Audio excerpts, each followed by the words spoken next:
And here was the secret to doubling the size of the mortgage bank. I didn't have to double the production of each of the individuals. All I had to do is figure out how to get 10 to 15% more productivity out of each of them. And that doubled the size of the organization. What you find is if you put people in the right place to do the right job, they're going to do the great job because that's what their skill set drives them to. What we find with most entrepreneurs is they hire people they like or people that have the same drivers that they do. And that's not how you fill employee positions. You fill employee positions by identifying the skill set for that position.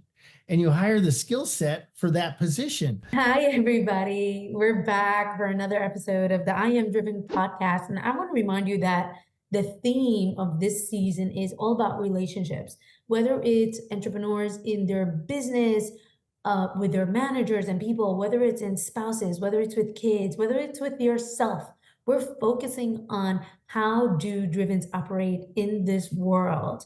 And before we go into our amazing conversation with our guest this episode, I want to remind you that we are so passionate about sharing our message. We want to hit 1 million drivens. So please, if you're somebody that's driven and that can benefit from hearing about driven being a gift, please share with them our podcast, go like, comment, just rate it so we can reach more people. And with that, I'd love to introduce you today to Dean. And Dean, I love when people do their own introductions. It's just so much more authentic. So take it away. Well, that catches me off guard. That usually doesn't happen. I'm going to tell you that I've had the luxury of having really great mentors and studying martial arts all my whole life. And I had a career rich with corporate America, where I started after my start in law enforcement. I shifted to corporate America. And through corporate America, I was able to harness some of my skill sets to elevate whatever operation I was in to a higher level. Turned me into a fix-it guy in one of the largest banks in the United States. And so I had multiple places where I'd go and turn an operation around. Gave me a really good skill set to deal with different environments, different economies, and different people, and different cities that have their own personality. So it really widened my horizons. Then I had a job that was sales, and I was told that the location that I was getting was probably the worst in the country. And 9 years later, when I left, I was the #1 account executive in the country. When I took over my last job, which was a regional mortgage bank, the largest regional mortgage bank in West Texas, as president and COO, I did that to spend time with my son. We had my son, he was about 18 months old, and my previous job, which is a terrific job, I was traveling all over, and I decided that I needed to be home. So I took that job and got back into corporate America, which wasn't my stead, but I guess what really happened is it gave me that desire to be an entrepreneur. I was able to run the company as an entrepreneur while somebody else had the risk. And that's what I always tell people. The amazing thing about certain people is they can learn and gravitate to entrepreneurialism. And I was able to do it without the risk up front. So when I retired from that 5 years ago, I became an entrepreneur wholly and solely. And now I have 8 businesses, one of which is Your Best Life, which focuses on entrepreneurs learning to have balance in faith, fitness, family, and finance. And I guess I've really enjoyed my life the last 5 years. So the last part of my introduction is I'm really loving who I am and where I'm at. And so thank you for the opportunity to speak with you guys, and I'm ready to go.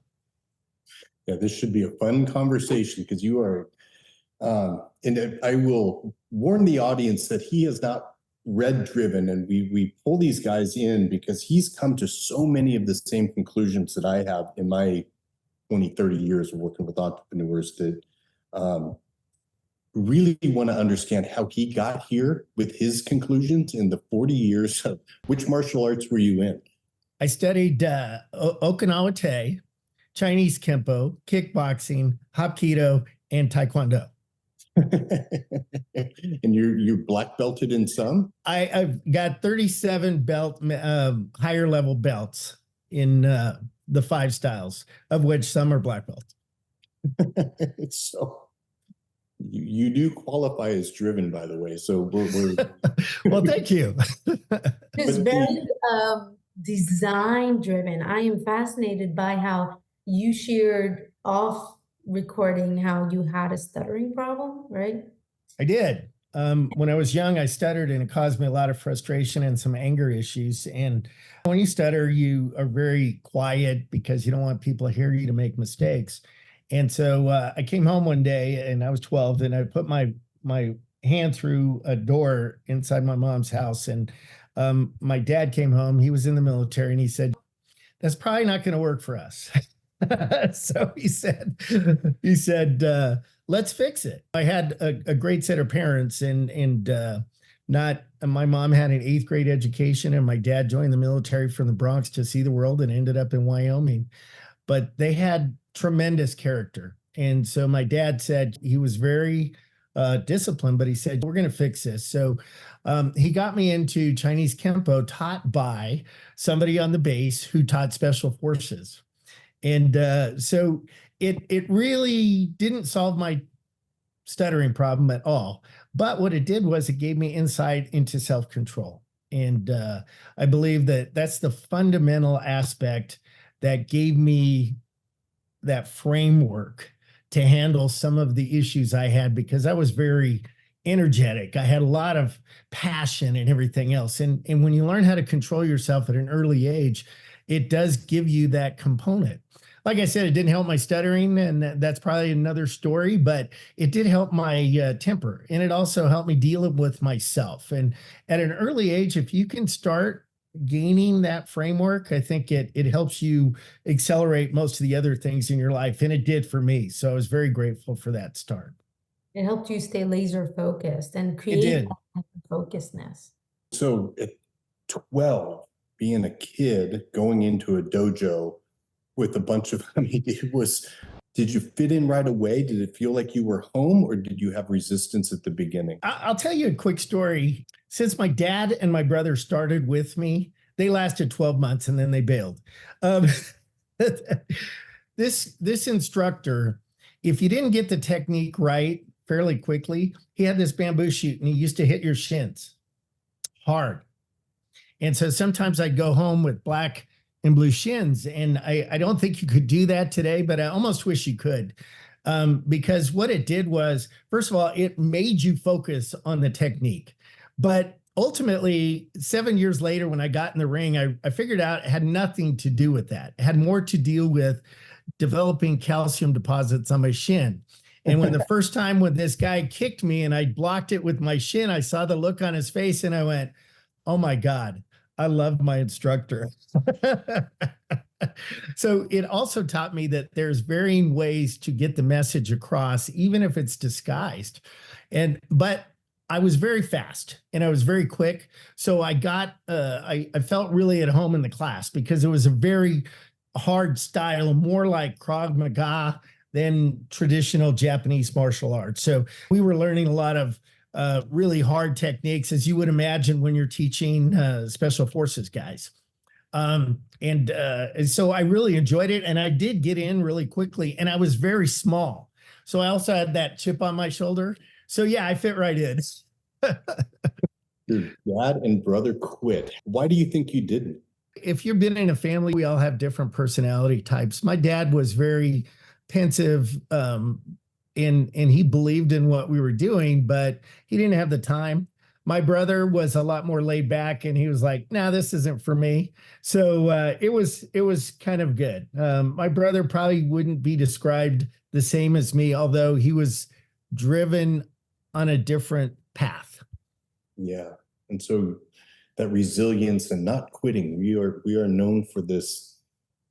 And there's an old, I present this in the book, and I wanted to see what you had to say about mastery, Kaizen, this concept of well, I presented Japanese koan. I don't know if you've ever done a koan practice, but when you finally reach the top of the 100-foot pole, what is the next step?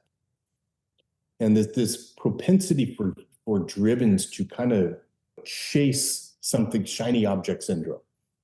And when I finally get the shiny object, then I'll be happy. The answer to the koan is very simple, that there is no pole. That mastery model to where the better has no finish line. And to learn that at 12, to know that it's not about getting the black belt. A beautiful thing happened when I got my black belt. The instructor said, now you're ready to learn. Mm. And that flows exactly with what you were talking about, Doug. I think you just realize that there's always room for improvement. And 40 years later, do you still practice today? I did heavy bag work yesterday, an 80-pound bag, and somebody was asking me, I can still kick 7 feet high. Probably not the martial artist I used to be, but I'm really good at self-defense, and I like to focus, and I do some katas every once in a while, but it's not at the level that I used to be, but it still will and will always be a part of my life. Yeah. So mastery of self is something you said a couple different times, a couple different ways. What do you mean? For me, and I guess it's different for everybody, which I think is another aspect of mastery for self, right? Understanding that we're not always on the same path. For me, it was control of my body. I had some medical issues shortly thereafter that I had to deal with.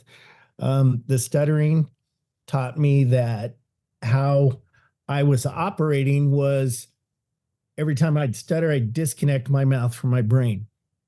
And so I learned how to maintain that connection even if I stutter. I still stutter today, but it's not nearly as obvious because I never let that connection get disrupted. So I believe on a physical level, I've always, after you go through something traumatic, you always appreciate what you have at the level you have it. And I think it's really important to realize to maximize whatever your utility is. As an economist, it meshed really well with my lifestyle because it was a study of how resources are allocated, and those resources are finite. And to a degree, when we're born in one individual, we have finite resources. I'm not 7 feet tall, so I can't dunk a basketball, but I can do some things that 7 foot tall person can't. And I think focusing on your abilities instead of your disabilities creates an environment where you can constantly improve or maintain. I have advanced arthritis in my back and in my shoulders and in my knees. And if I trained now if I knew how to train back then, I would probably have a lot less damage, but I have damage. I never got on medication. I always understood that the mind-body connection gives you that ability to move forward, whether there's some semblance of pain or whatever, but I can still do pull-ups. I can still kick 7 feet in the air. I can still stand straight up. And my doctor said, keep doing what you're doing, because they wanted to put me on Celebrex 25 years ago, and my kidneys and liver would be destroyed if I had done that. So from a physical standpoint, I realized that mental physical connection is so critical in everything you do. I like to believe that I'm fairly smart, but I always understand that I have to keep feeding that brain, exercising that muscle, just like I do with my biceps. It's the same principle. And then when you connect the two, that takes you to a different level where you understand that synchronicity so you can leverage your abilities. And when you're teaching discipline, it's all about identifying your strengths and identifying your weaknesses. And to a certain degree, there's certain weaknesses you can't overcome. But if you have strengths and you understand those weaknesses, you can shield yourself from those weaknesses. For example, when you're fighting in the ring, and I fought full contact, if somebody had a longer reach than me, I couldn't overcome that just by my mind, but I could overcome that by strategy in my mind, understanding where they were going to go in the placement. And so I loved fighting because I loved chess. And to a degree, when you get in the ring, you immediately respect that person across from you because they want to kick your head off your shoulders. But also, I love that game, that strategy, identifying who's there, what's the deal, how can I overcome it? Yeah, And problem solving is just delicious to drivens.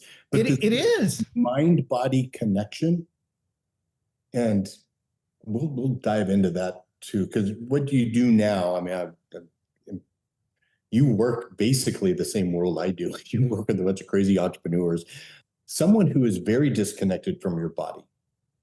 And we come across this often. Where is that in your body? They have no clue what you're, my elbow. I mean, just where do you start with somebody to get this concept that you seem to get from the early on?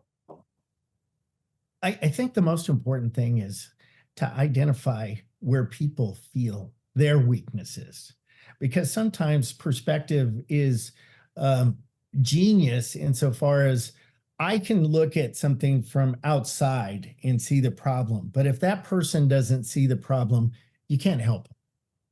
So I try and extract from them what they feel their strengths are. And oftentimes when they're telling you about their strengths, you can start identifying their weaknesses. Because a lot of entrepreneurs, we're very confident people, right? We can overcome things. We're, as you were saying off screen, we were talking about how we were hunters, right? And I think hunters, go back to what I was just saying, they shield their weaknesses with this omnipresent strength that I can overtake anything. Well, when you talk to those people and you realize and you go through certain aspects of their life, what would you do in your company if this happened? How does your family react to those things? You can extract some of those weaknesses. And then you start talking about weaknesses, and those people will start talking about it. They don't necessarily say it's a weakness, but they start talking about them. And that's where I go right off the bat, because the one thing that you want to do is you want to reinforce that positive so that you can actually make people feel comfortable with talking about their weaknesses. And entrepreneurs are very seldom comfortable about talking about their weaknesses. They know them and they want to get better at them a lot of times in this self-improvement realm, but they don't necessarily know what it is. They know something's missing, but they don't know what it is. So I think in our world, Doug, we got to help them figure it out so that we can move them along that path, because that makes them even better. And not just for themselves, but for their families. As you said, self-mastery, this is the way I present it in Driven, is really an acceptance of what you are. Not who do I think I am, but it's really what I am. And that's your reach with your arms all the way down to are you fast, are you slow, and things that self-acceptance is kind of the core of it.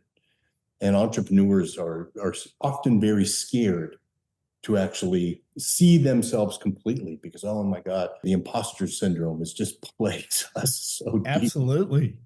Do you feel imposter syndrome with changing jobs? I mean, you went from cop to one of the top bankers in the world. No, let's not get carried away. I did a pretty good job, but I'll tell you this.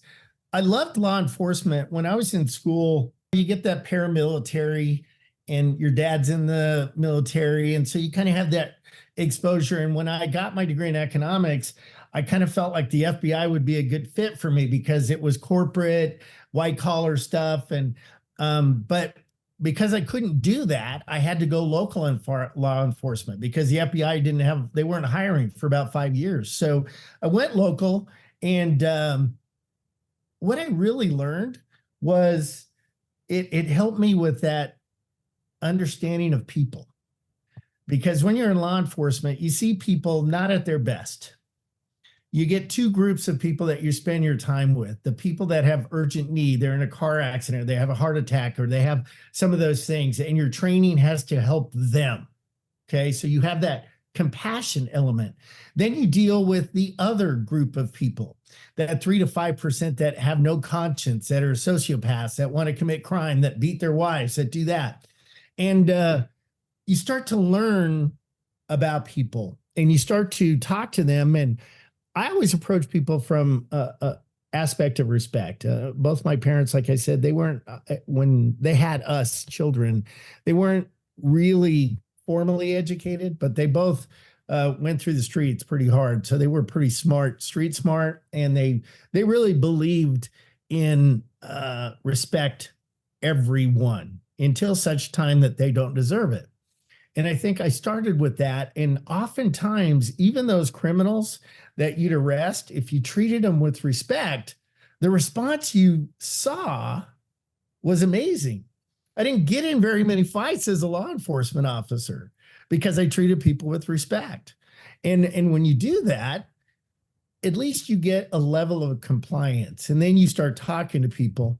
So it helped me learn people and their weaknesses and why they do things and motivations. And I think that helps you with entrepreneurs. What motivated them? What were those moments? I did a speaking engagement last year. It was called The Moment. And they asked each of the speakers to pick a moment in their life where where they made a transition. And with me, it was kind of difficult, but I came up with 5. And I think if you could do that with entrepreneurs, it gives you insight into what their motivations are and also their weaknesses, because they attack that to cover their weaknesses.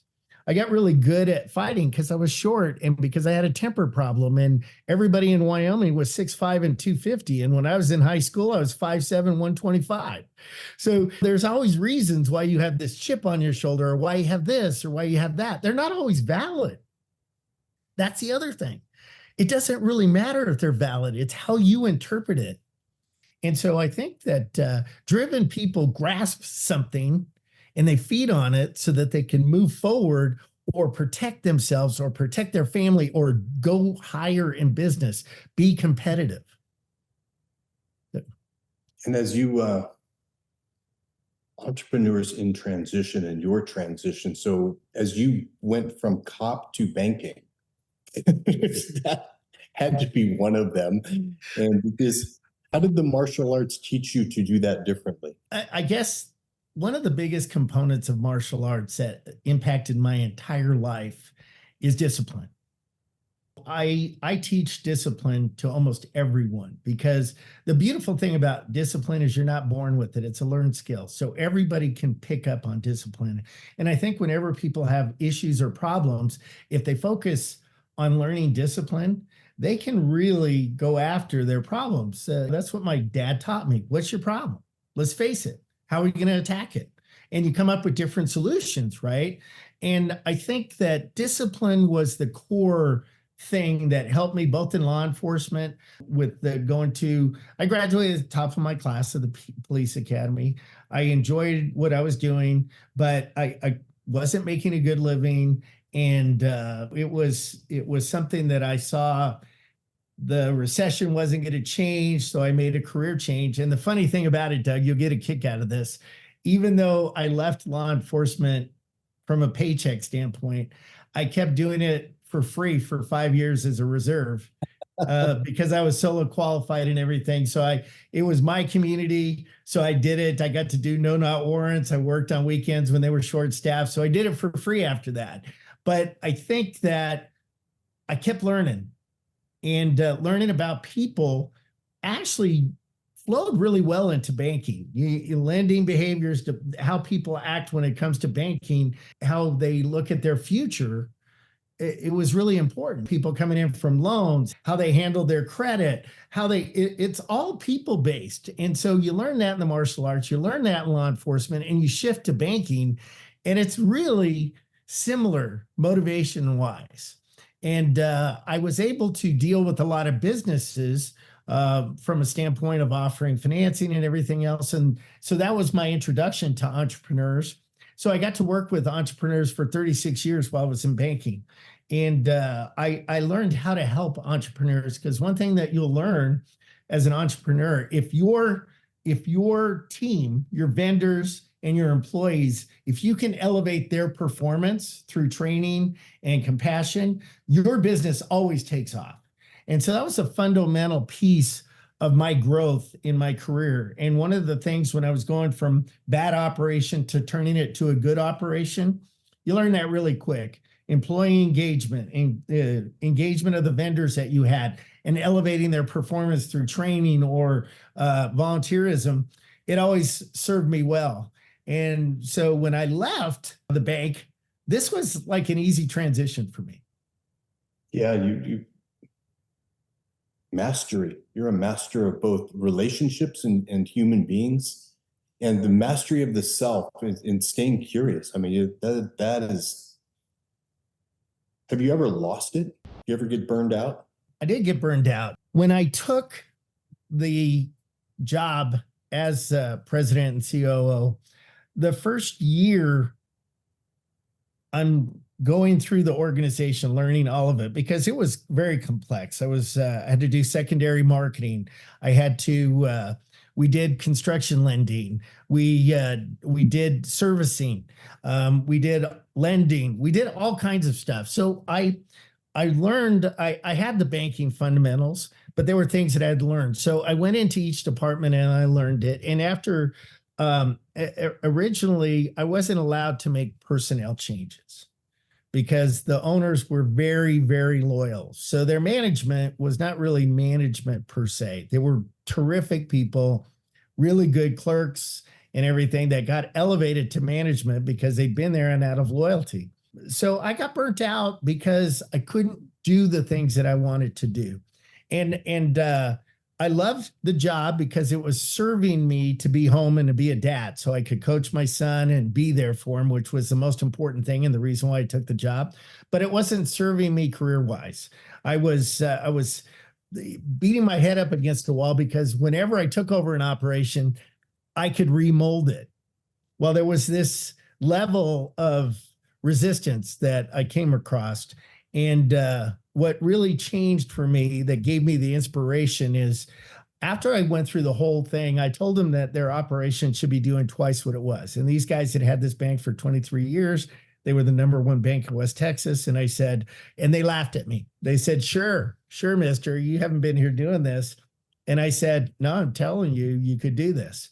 And so one of the guys was pretty smart and he said, hey,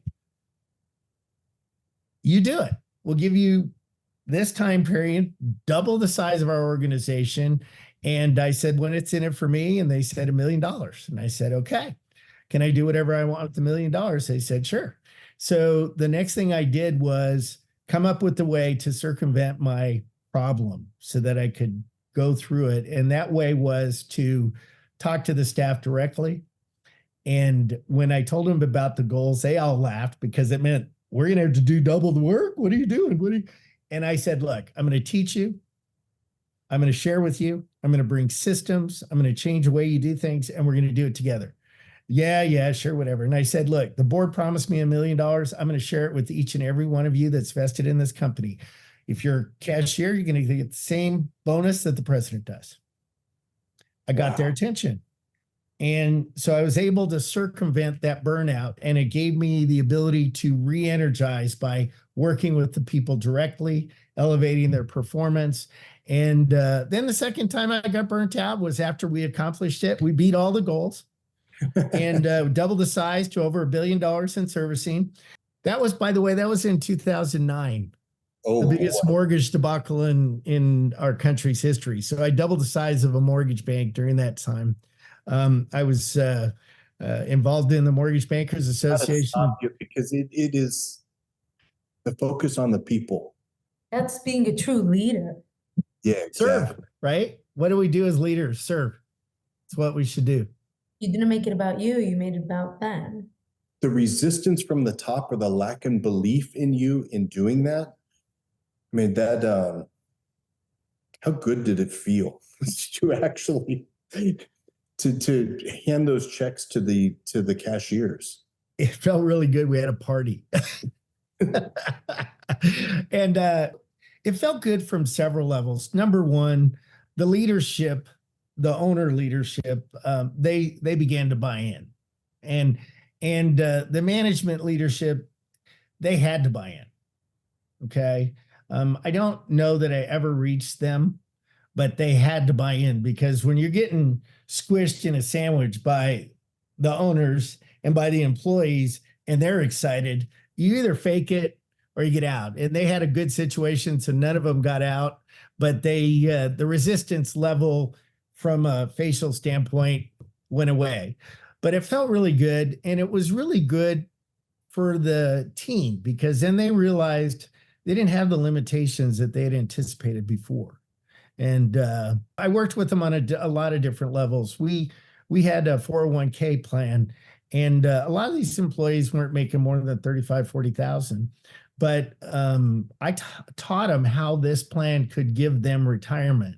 I'd spend time teaching them about what they could do, how that change in finances of 3%, where we're going to give them 3%, could put them at the point where when they retire, they'd have over $1 million, plus their Social Security, plus all of that stuff. So I wanted to be vested in their success as well. And you'll find as entrepreneurs, if you are vested in the success of your people, your ideal client, and your vendors, the money always follows.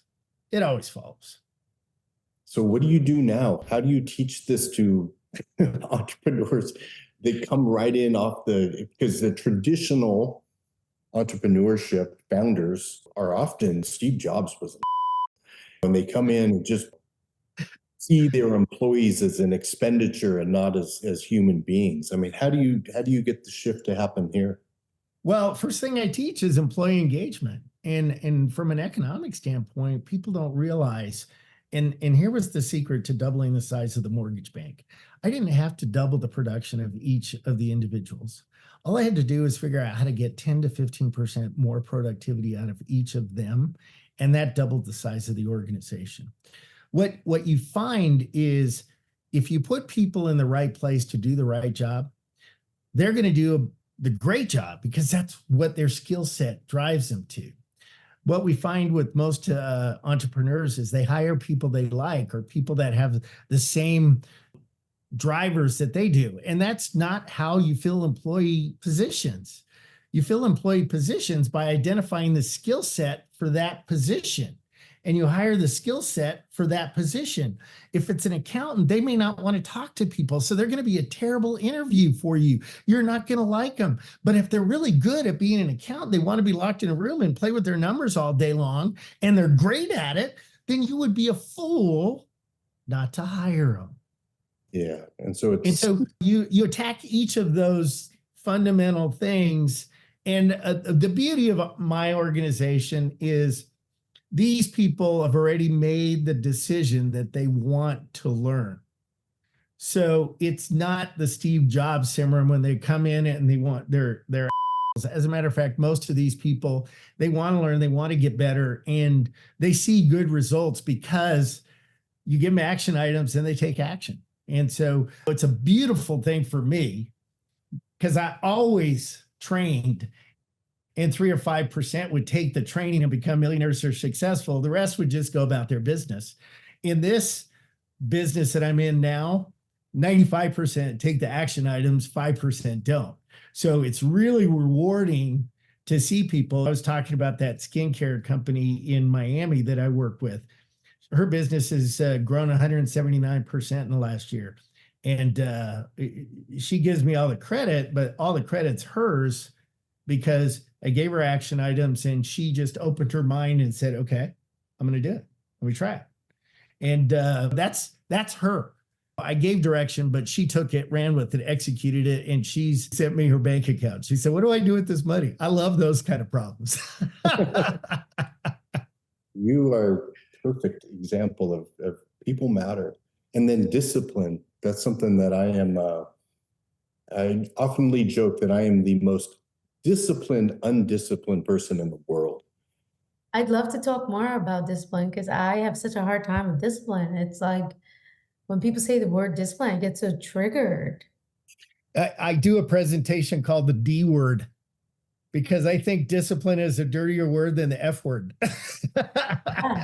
especially among Americans.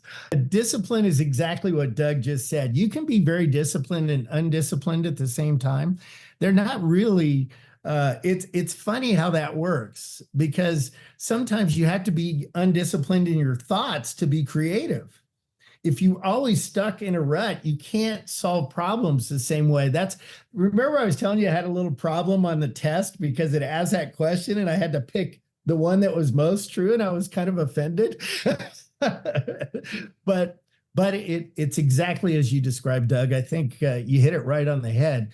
Discipline is a process where people, they really don't want to learn it. But I'm going to give you an example, Rachel. I was doing another speaking engagement, and everybody, I asked who thinks they're disciplined, and about 60% of the audience says they're not. They raise their hand.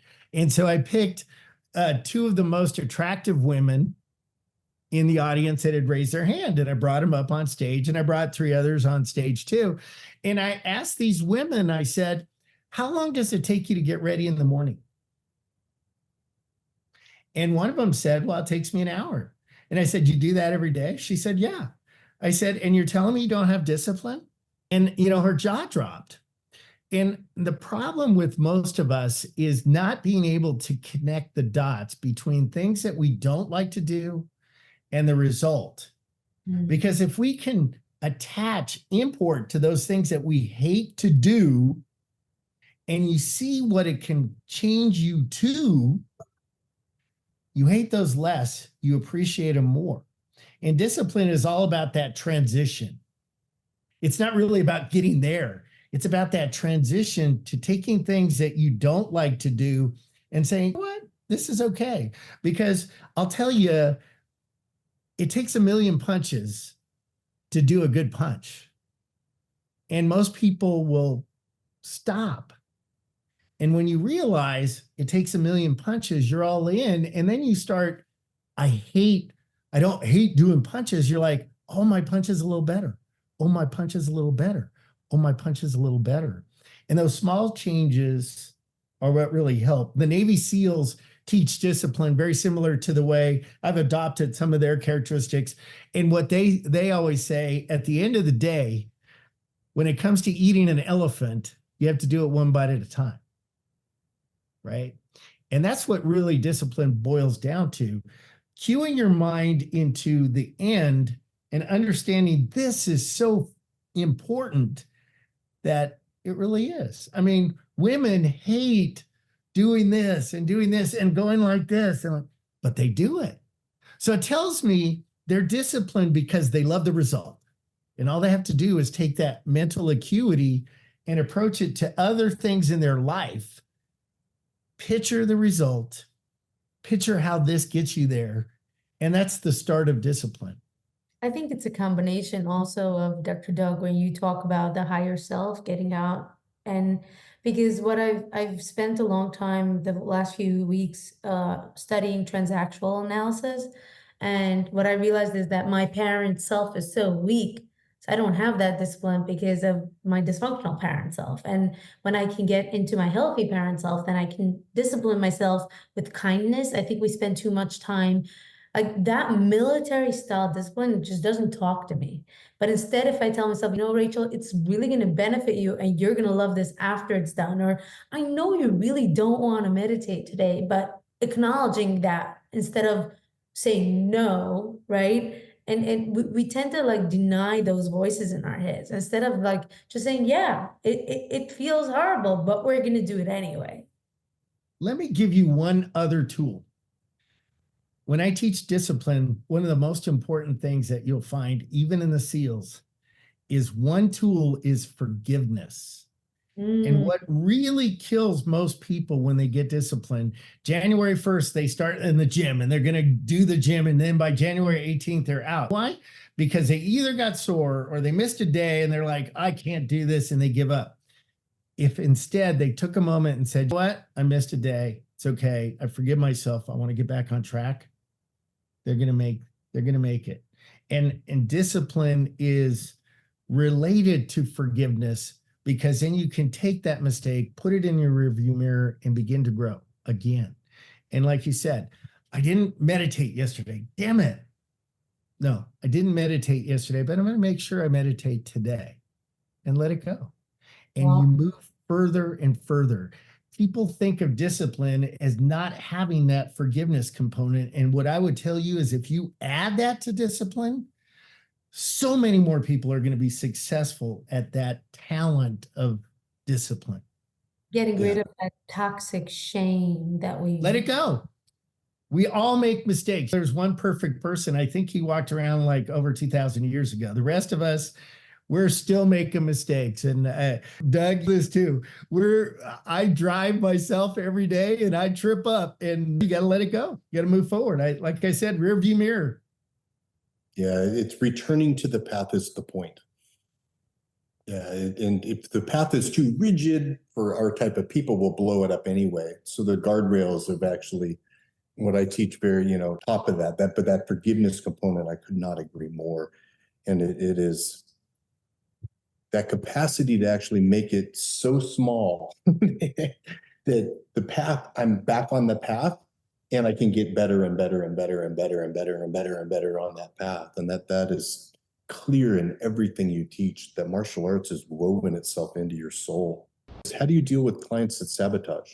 The January 18th person and success. I mean, lottery winners, that was my doctoral dissertation. Lottery winners blow their lives up. Oh, yeah. Oh, yeah. You teach somebody 180% return in a year. I mean, that's a pretty big shock to the system. I think that one of the things that we preach is you wake up, if you're grateful and humble for everything you have, and you start there, the rest of your day is going to be pretty good. And if you say, okay, I love this young lady that I was describing to you because I really believe she wakes up that way. Yeah. She's so grateful. She's so humble. She's willing to give the credit to everybody else. And she's going to continue to have success because what we're doing now is pointing to, I help people make a lot of money, but I tell people if money's your goal, I don't want to have anything to do with you. What I really want you to have is, and for me, was choice. The goal is choice. If you want to continue to work, if you don't want to continue to work, if you want to help people, if you want to be doing charity, if you want to do, choice is the goal. Now, money is a tool. And I teach how to make money and how to sharpen those tools. But if that's what they want to focus on, that's generally not where we're going to have engagement. And so a lot of the people understand that from the get-go. And a lot of them have had some success, so they can separate from that desperation. My newest thing that I want to do is teach young entrepreneurs who can't separate, that have that desperation, that how am I going to make this work? Because most entrepreneurs know and love what they do, but they're lacking in business. And so what I want to bring to them now is the business aspect of it so they can flourish in what they do. And they're two different things. And if you can help the younger entrepreneurs, they're going to be more successful because Lord knows we need people with ambition and success now more than ever because we're just not going in the right direction. And if we're not going to have a say in it, then we're going to be part of the demise. And I'm refusing to be part of the demise. So we're going to say something about it. Interesting. Let me ask you this then. So we're hunters. And I always joke, I've been in business consulting for 30 years too. And it is, I meet entrepreneurs that have created a hunting organization, looking for the next deal, and we land in the next one, and then we'll figure out the processes and systems when we get the yet. And you can't scale a hunting organization. You can only scale a farm.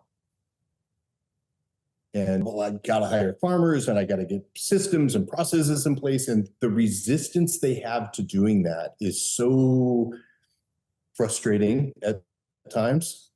And they tear down the farm then that they start to almost build to go after the next opportunity. How do you give me some words about that magic moment where they finally see the value of the farm? Well, a couple of things. Number one, I teach alignment. And alignment means what, and I hate mission statements, but what do you do? What do you do different than your competitors? And how do you bring that to your client? And so when you've defined that, okay, then your whole business can start to build with that. So you're going to have that hunter component, but you're going to have that support farmers component. Right. So when I teach alignment, what's your driver? How do you want to grow? What's your purpose? They give me that. They're really good about that, right? This is what we want to do. And then I bring in the other components. How does that serve your client so that you can differentiate your product so you can be better than your competition? And hunters buy into that, right? Because they want to be better than their competition. They're competitive. So I bring them into that. Then I say, you do realize that you have to have a support staff that allows you to go out and hunt, don't you? Oh, I never thought of that. I said, yes. And we can build a layer of management that can provide that for the leadership and the sales staff. Oh, really? Yeah, we can do that. And it allows you the freedom to do more of that. So how I teach it is alignment. What are you trying to do? What do you accomplish? Who's it for? How's it going to serve you? How's it going to serve them? We can get through that, right? Then I say, okay, the second component is simplicity. Well, what does that mean? Well, everything you do should be defined. Okay. So if you have a support staff, they have to have good job descriptions, skill sets. They have to fill those positions and they have to do it well, right? Because you want the best people serving you so you can do your job. Yeah. Right. So simplicity, automate things that you don't have to do, take things off your desk that you hate doing, right? As an entrepreneur, there's so many things that we hate doing as an entrepreneur that you're not good at. And they go, yeah, there's a couple of things that I'm not good at. Okay, so let's give you the ability to be really good at your job by finding somebody that's good at the stuff you hate. Take it off their desk. The amount of freedom, that's my right. To feel right. the freedom, then they get their desk clear enough, fast enough. Right. And then the last thing that I teach them, it's real simple, is foresight. And that is, what do you think about your business in the next 12 months, 24 months, and 5 years? And so I take them out of that, I want to be successful. Like you said, that next deal. I'm like, well, how are you going to make sure that next deal is there? What are you going to do? And how am I going to free up your time if you're doing the stuff that you're not really good at? And you don't have the time to develop your skills to sharpen your spear, as it were, to go after that next animal.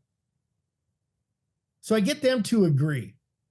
And I do it through those three simple principles: alignment, simplicity, and foresight. And if they really look at their own business, they got to look ahead or they're going to fail. I've got about 8 or 10 clients right now that I'm going to make sure they hear this, because it is the wrestling away the founderitis, where they just so terrified of giving up control. But man, once they feel that freedom from their need to control, they launch. Well, this is. But you have to work it through that. You gotta, every once in a while it's beating that head up against the wall. Let's slow down. Let's talk about what you want, and then they can open up to those 3 characteristics. Well, it's beautiful. And discipline, the other goal in this podcast, discipline is a process, and then you've got to forgive yourself to come back to the path again and again and again and again. Let me add something, Doug, that may help. Rachel, you're going to love this, okay? When you're applying discipline to everything in your life, and I think all those 4 components and those 6 or 7 components that you talked about before we jumped on, faith, family, freedom, family, all of those F's, right? Whenever you decide which direction you're going to go and you want to be disciplined in your approach, I just said you're going to fail, right? We all do. So how do you evaluate it? And I have 4 simple questions that I tell everybody. And the first 3 you guys are going to know. But I always start with, what did I do right? Right? Put yourself in the right mental. What did I do right? Even though I didn't fail, what did I do right? Okay. Then you go, what did I do wrong? Okay. Then the third question, everybody knows, what am I going to change? Right? And that's where most people stop. They look for that change, they implement the change, and I don't let my clients do that. I make them do step 4, and 4 is, what do I anticipate happening from that change? And what that means is they have to research the change, not only from a skill set standpoint, but what's the impact it's had on others or other people's business and those things. Once they do that, they may completely avoid that change. And my whole situation is where you had guardrails as your thing. I think of it as the rudder on a big boat, right? If you make a change and you try and go 180 degrees and it's 180 degrees in the wrong direction, you wasted a whole amount of time. And I'm all about efficiency, resource management. And what I'd rather you do is make a change that if you've executed and you've seen it, what's going to happen. And when you do that, you're closer to your goal every time. And so those 4 questions is what I would use every time you fall off the boat. You just go, or quarterly. What we do with our people is with businesses, monthly, weekly, quarterly, annually, evaluate your goals. And it works with everything, no matter how sophisticated the goals are. And that 4th component is the one that I think a lot of entrepreneurs and a lot of coaches neglect. Yeah, the way I teach that is there are no good or bad decisions, only compromises. And that compromise, what is the compromise I'm making by going left or right and being able to see the big picture? And it is that is, if you're going to strike with your right hand, what's going to happen on your left hand? So it's not, I mean, you gotta think these things through. And so brilliant. Golly, this has been fantastic. Tons of gold nuggets in this one.